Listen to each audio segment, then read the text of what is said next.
Iran के सर्वोच्च नेता अली खामनेई के वरिष्ठ सैन्य सलाहकार और इस्लामिक रिवॉल्यूशनरी गार्ड कॉर्प्स यानी IRGC के पूर्व कमांडर याह रहीम सफई ने बड़ा बयान दिया है। जी हाँ, उन्होंने चेतावनी दी है कि अमेरिका या इजराइल के साथ किसी भी समय नया युद्ध शुरू हो सकता है।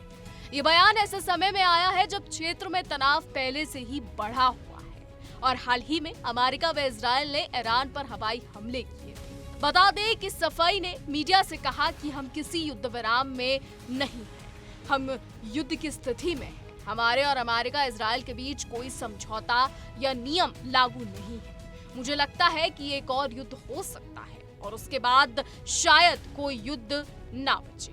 उन्होंने कहा कि ईरान को अपनी ताकत हर मोर्चे पर बढ़ानी होगी क्योंकि इस दुनिया में कमजोर को नहीं कुछ समझा जाता है। आपको बता दें कि उन्होंने ये भी कहा कि ईरान की रणनीति केवल रक्षात्मक नहीं बल्कि आक्रामक भी होनी चाहिए। इसके लिए कूटनीति, मीडियम, मिसाइल, ड्रोन और साइबर शक्ति को मजबूत करने की जरूरत है।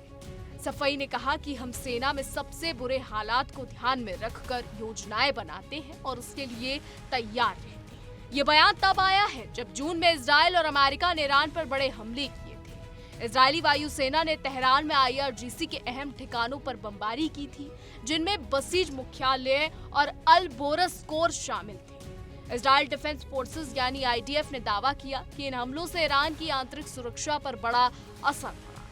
वहीं आपको ये भी बता दें कि इजराइल के प्रधानमंत्री बेंजामिन नेतन्याहू ने कहा कि इस अभियान से ईरान के मिसाइल और परमाणु कार्यक्रम को भारी नुकसान हुआ है।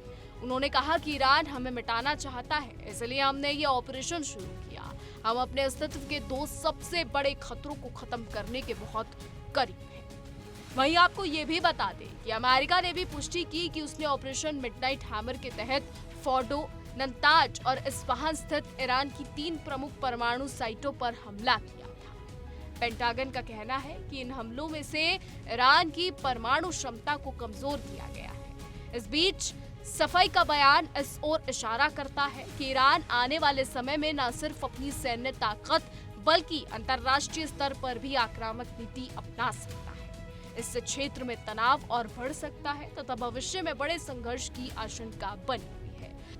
फिलहाल अब आगे देखना होगा कि क्या होता है। क्या ईरान का ये सब कहना सच होता है या नहीं, या ईरान जो ये दावे कर रहा है, जो ईरान से ये रिपोर्ट्स निकल कर आ रही हैं कि वो युद्ध करना चाहता है, ये कितना सच है, ये तो आने वाले समय में ही पता लग पाएगा।